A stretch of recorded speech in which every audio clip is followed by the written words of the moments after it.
सलामुअलैकुम। आज हम स्टार्ट कर रहे हैं biodiversity chapter 3 class 9 biology continuity में ये चैप्टर। इसका पहला लेक्चर आपको मिल जाएगा।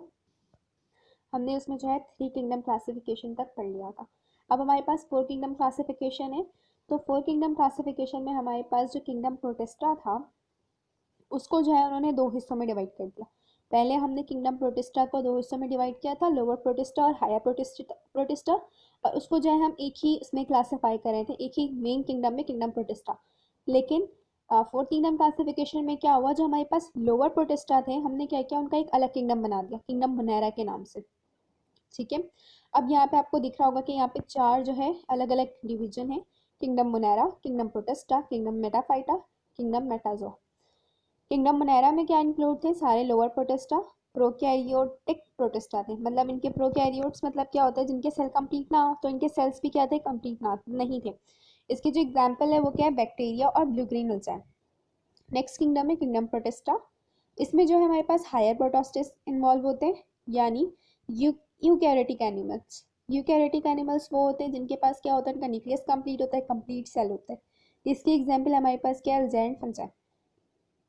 किंगडम मेटाफाइटा, मेटाफाइटा हम प्लांट्स को कह रहे होते हैं। तो इसमें जो है हमारे पास प्लांट्स इंक्लूड होंगे, यूकैरियोटिक सेल्स हैं ये भी। Example bryophyte, pteridophyte, gymnosperm and angiosperm. Kingdom metazoa, metazoa में सारे animals and metazoa include animals. यहाँ पे भी जो एनिमल्स होंगे वो कौन से होंगे, यूकैरियोटिक्स होंगे, मतलब इनके पास कंप्लीट सेल होगा।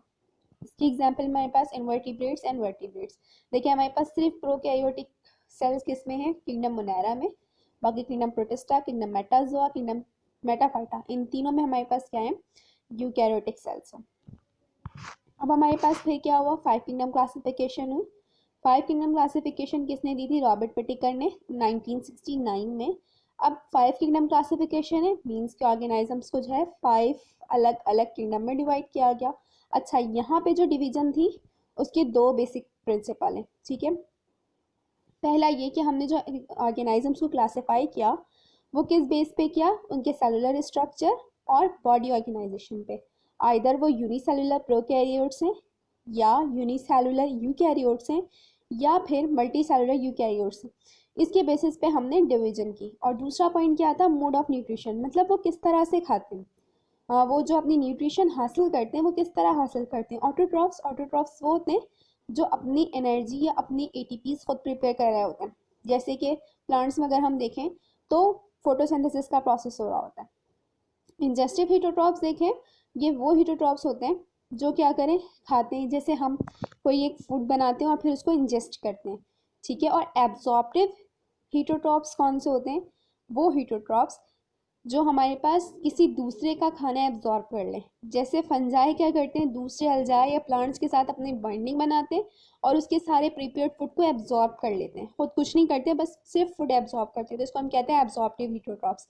देखिए ऑटोट्रॉप्स की एक ही टाइप्स थी, लेकिन हीटोट्रॉप्स की 2 टाइप्स हैं, एक इंजेस्टिव जो कि नॉर्मल एनिमल्स कर रहे होते हैं, एब्जॉर्प्टिव जो कि फंजाई कर रहे होते हैं। अब हमारे पास जो ये 5 किंगडम क्लासिफिकेशन है, देखिए लिविंग बींग को हमने पहले किंगडम मोनेरा में डिवाइड किया। हमने 2 चीज़ कही है, एक हम उसका सेलुलर स्ट्रक्चर देखेंगे, दूसरा उसका मोड ऑफ न्यूट्रिशन देखेंगे। तो किंगडम मोनेरा में हमारे पास जितने भी एनिमल्स होंगे वो फोटोसिंथेसिस करेंगे और या एब्जॉर्प्शन करेंगे। ठीक है। इसकी एग्जाम्पल हमारे पास क्या आ जाएगी, बैक्टीरिया एंड साइनोबैक्टीरिया। हमें पता है किंगडम मोनेरा में जितने सेल्स होंगे वो कौन से सेल्स होंगे, प्रोकैरियोट्स।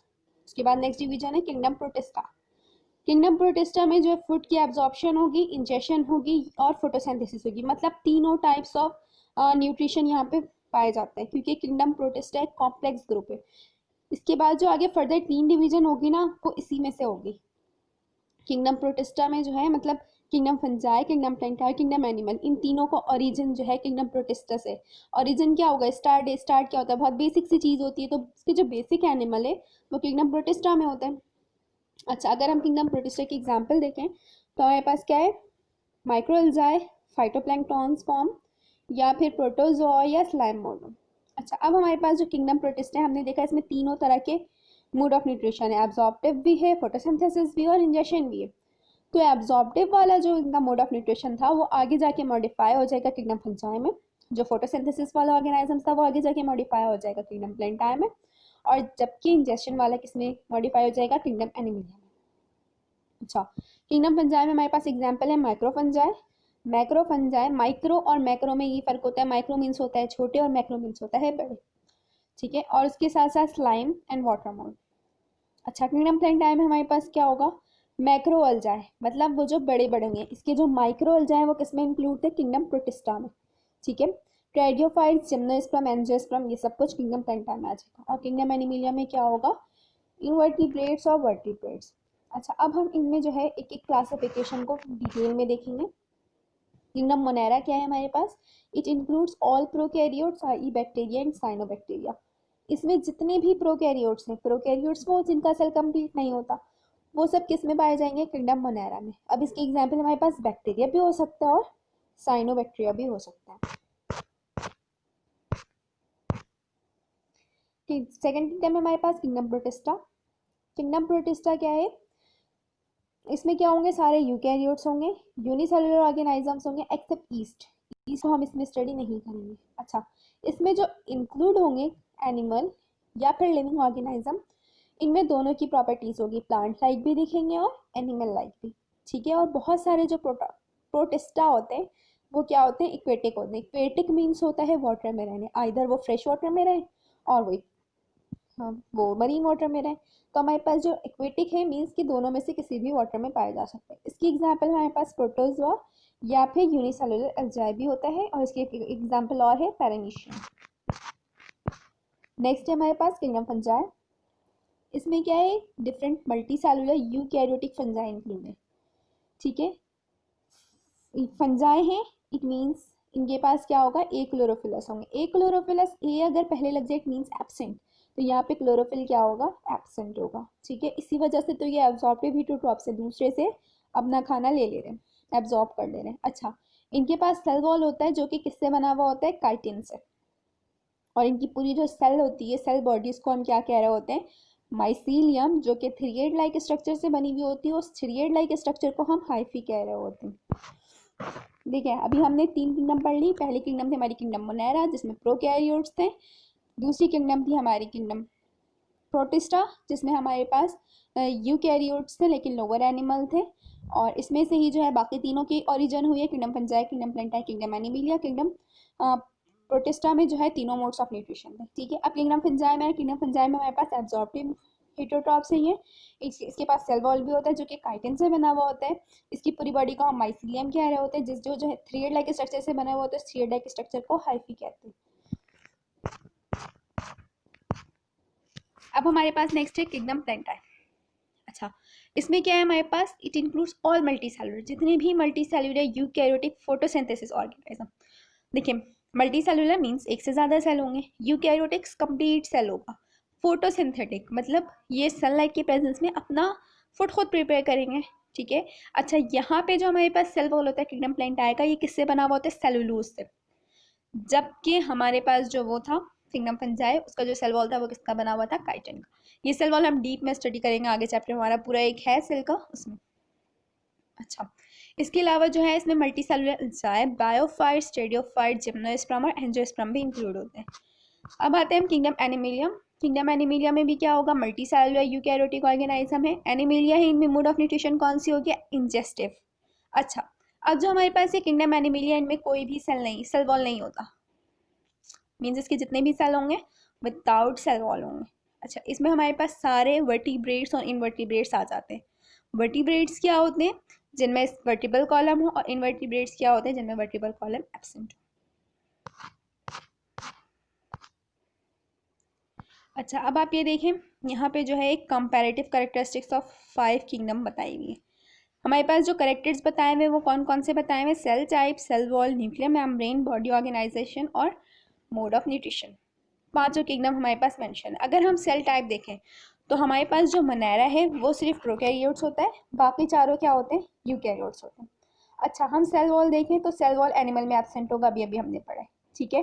अच्छा, हमारे पास जो किंगडम मोनेरा है उसमें सेल वॉल अगर होगा तो वो किससे बना हुआ होगा, पॉलीसेक्राइड्स या अमाइनो एसिड से, या फिर हम कह सकते हैं सेलुलोज से, मतलब पॉलीसेक्राइड्स और अमाइनो एसिड्स का मिक्सचर होगा उनका सेल वॉल, या फिर सेलुलोज से बना हुआ होगा। अच्छा, हमारे पास जो प्रोटिस्टा है इसमें क्या होगा, सब में प्रेजेंट होगा, मतलब कुछ एनिमल्स ऐसे होंगे जिनमें जो है हमारे पास सेल वॉल प्रेजेंट होगा, ठीक है। किंगडम फंजाई, फंजाई में हमारे पास जो सेल वॉल प्रेजेंट होगा लेकिन सेलुलोज से बना हुआ नहीं होगा, किससे बना हुआ होगा, अभी हमने पीछे पढ़ा है काइटिन से।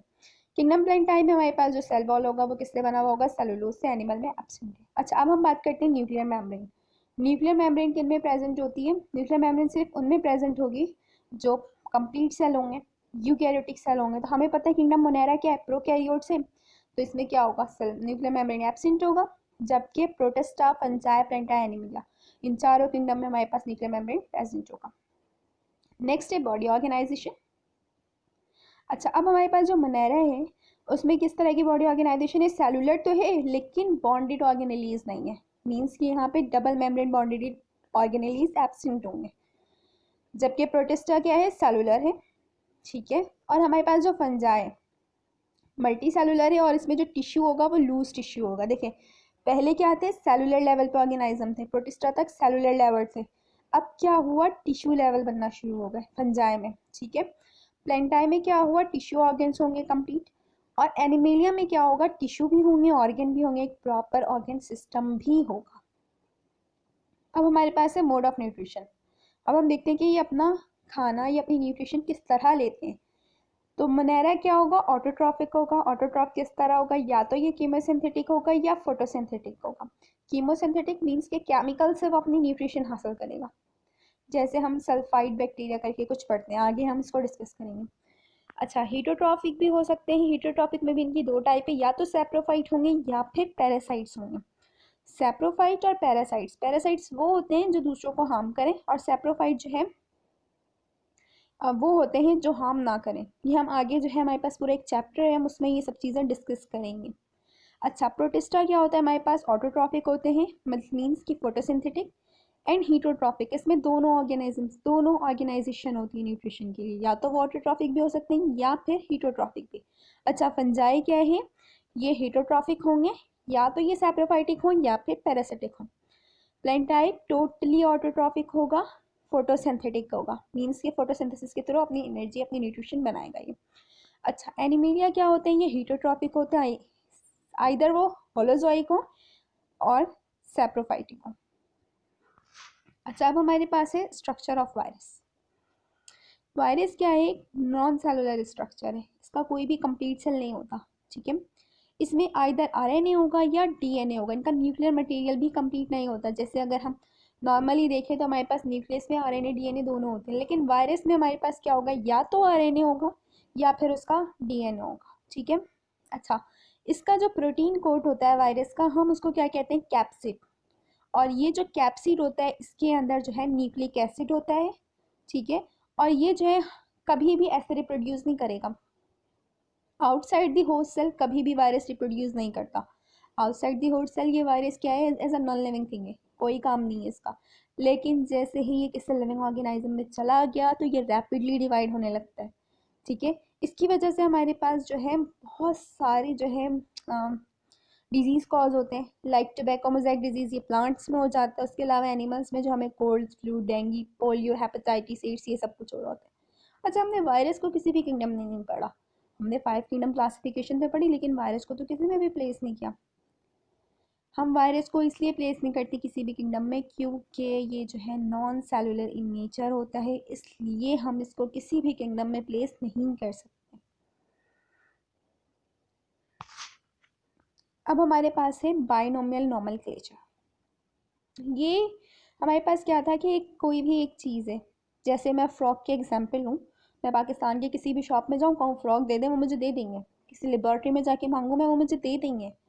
लेकिन यही मैं अगर आउट ऑफ द पाकिस्तान चली जाऊँ और वहाँ मैं जाके कहूँ कि मुझे फ़्रॉक दे दें, वो मुझे बोलेंगे ये फ़्रॉक क्या चीज़ होती है, उन्हें तो ये नहीं पता होता। हमें इनका इस वजह से हमें एक ऐसा नाम रखना पड़ा इस एनिमल का कि हम जो है इसको कहीं पे भी चले जाएं, दुनिया के किसी भी कोने में चले जाएं, सारी साइंस इसको फॉलो करती हो, ठीक है। तो इससे क्या हुआ हमारे पास कि एक स्पेसिफिक नाम हो गया एक ऑर्गेनाइज्म का, और वो ऑर्गेनाइज्म उसी से जाना जाता है पूरी दुनिया में। अच्छा, अब अगर मैं प्याज की एग्जांपल लूँ, तो प्याज उर्दू में हम प्याज कह रहे होते हैं, कुछ रीजन में उसे गेंडा या फिर बैसल कह रहे होते हैं, लेकिन जबकि उसका साइंटिफिक नेम क्या है, इलियम सीपा। सपोज दैट मैं हम उर्दू स्पीकिंग है तो हम कहते हैं प्याज। अगर मैं किसी और दूसरे रीजन में जाऊँ जहाँ उसे गेंडा या बेसल कहते हैं, वहाँ जाके मैं कहूँ प्याज, वो कहेंगे ये क्या चीज़ होती है। लेकिन अगर मैं किसी लेबॉर्ट्री में जाके कहूँ कि मुझे इलियम सीपा चाहिए, तो वो फ़ौरन मुझे निकाल के देंगे। ठीक है, तो ये जो है हमारे पास क्या है, एक साइंटिफिक नेम है। जैसे फ्रॉग के लिए राणा टिग्रीना कहूँगी तभी वो मुझे देंगे फ्रॉग। ऐसे मैं कोई सा भी कॉमन नाम लेती रह जाऊँ वो नहीं देंगे। तो ये कॉमन नेम हम रखते कैसे, जेनरा और स्पीशी ऑफ ऑर्गेनिज्म को मिला के हम इसका नाम रख देते हैं, that is called as scientific name. और इस नेम को बायनॉमियल नॉमेनक्लेचर के थ्रू रखते हैं। और इसको किसने इन्वेंट किया था, कॉर्लियस लिनियस ने।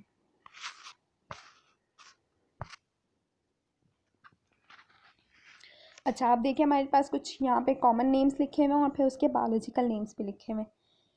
अगर आप अनियन प्लांट देखें तो इसको हम एलियम सीपिया कह रहे होते हैं, और दूसरा अगर एनिमल्स की एक एग्जांपल देखें तो हम जो है फ्रॉग को राना टिग्रीना कह रहे होते हैं, जबकि ह्यूमन को होमो सेपियंस कह रहे होते हैं।